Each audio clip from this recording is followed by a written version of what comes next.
O que aconteceu naquelas florestas e vilarejos séculos atrás foi um crime de ódio ou uma necessidade de sobrevivência de uma sociedade acuada.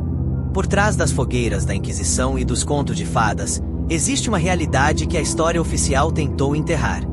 Mas por que o medo da bruxa ainda persiste, mesmo na era da tecnologia? Seriam elas as guardiãs de uma liberdade esquecida ou portadoras de uma influência que nunca entendemos completamente? Léo Martelo, uma das figuras mais controversas do ocultismo moderno, decidiu abrir essa caixa preta. Em sua obra sobre história e a mitologia da bruxaria, ele não nos apresenta apenas fatos, mas um quebra-cabeça perturbador. Ele sugere que o que chamamos de bruxaria é, na verdade, a antiga religião, um sistema de crenças que existia muito antes das grandes religiões modernas. Mas aqui surge a primeira dúvida.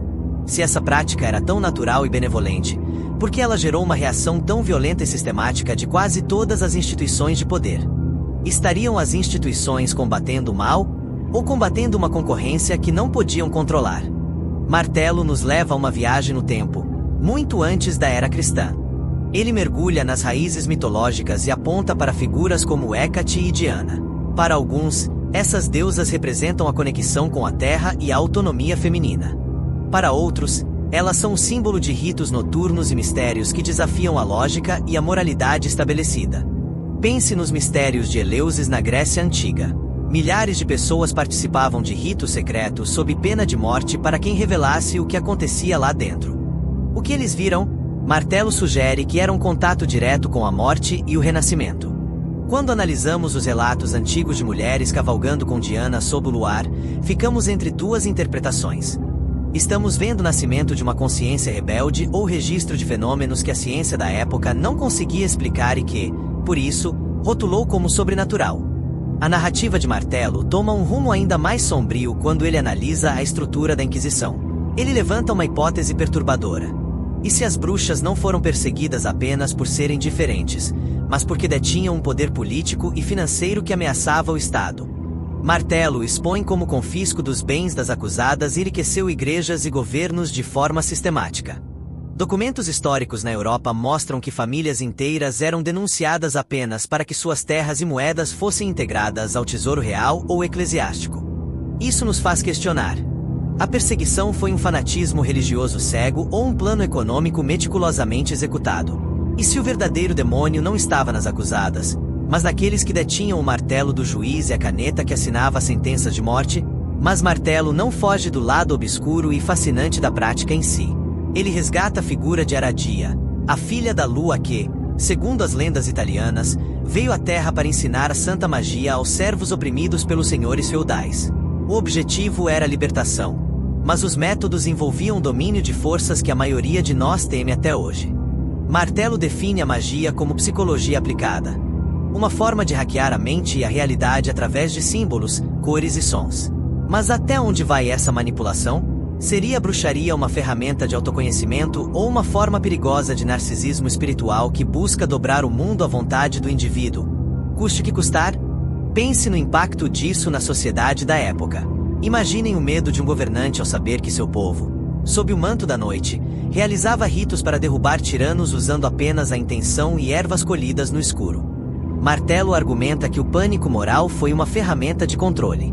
Ele analisa o Maleus Maleficarum, o martelo das feiticeiras, não como um guia espiritual, mas como um manual de tortura e manipulação psicológica.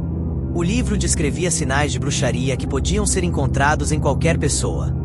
Uma sarda, uma cicatriz, ou simplesmente o silêncio diante de um interrogador. Como alguém poderia provar sua inocência diante de um sistema desenhado para que você fosse culpado? Muitos veem nos ritos descritos por Martelo uma ética de responsabilidade total, o famoso faça o que quiser, desde que não prejudique ninguém. Mas essa liberdade absoluta tem um preço invisível. Ao se colocar acima de dogmas e deuses tradicionais, o praticante caminha em uma linha tênue entre a iluminação e a perda do senso de coletividade. O que Martelo chama de autodescoberta radical, outros poderiam chamar de um mergulho no caos. Se cada indivíduo é sua própria autoridade moral, o que mantém a sociedade unida? É essa pergunta que os inquisidores faziam. Ou era apenas uma desculpa para eliminar quem pensava por conta própria? Em 2026, A bruxaria voltou ao centro do debate cultural com uma força sem precedentes. Em um mundo monitorado por algoritmos, reconhecimento facial e vigilância constante, a ideia de um segredo ancestral que não pode ser rastreado é, no mínimo, sedutora. Mas fica a pergunta: estamos diante de um resgate histórico legítimo ou de uma romantização perigosa de práticas que o homem moderno, tão desconectado da natureza, não está preparado para lidar? Estamos brincando com arquétipos psicológicos ou estamos realmente mexendo em fios invisíveis que sustentam a nossa realidade? A obra de Léo Martelo não traz respostas definitivas, e talvez esse seja o seu maior trunfo. Ela nos obriga a olhar para as sombras da nossa própria história e perguntar: o que realmente ardeu naquelas fogueiras? Eram mulheres sábias, eram revolucionárias que desafiavam o sistema, ou eram pessoas que realmente acessaram algo que foge ao nosso controle até hoje? O próprio Martelo, como ativista, via na bruxaria a última fronteira da liberdade humana. Para ele, o bruxo é o eterno marginal, aquele que observa o mundo de fora e, por isso, consegue enxergar as engrenagens que nos movem. A bruxaria é um manifesto de liberdade ou uma ilusão de poder. Enquanto alguns veem nas cinzas o fim de uma era de trevas, outros acreditam que as brasas ainda estão acesas, escondidas sob as fundações da nossa civilização, esperando apenas o momento certo para incendiar o mundo novamente. E você? O que vê quando olha para a figura da bruxa? Uma vítima da ganância humana, uma heroína da resistência ou um mistério que talvez fosse melhor deixar enterrado por nossa própria segurança? A história foi escrita pelos vencedores, mas as lendas pertencem a quem sobreviveu para contá-las nos sussurros da noite. O que você escolher acreditar diz mais sobre os seus próprios medos do que sobre o passado de Léo Martelo.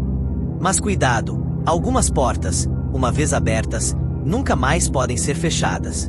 Existem verdades que preferem o silêncio e outras que gritam para serem ouvidas apenas por quem tem ouvidos para o oculto.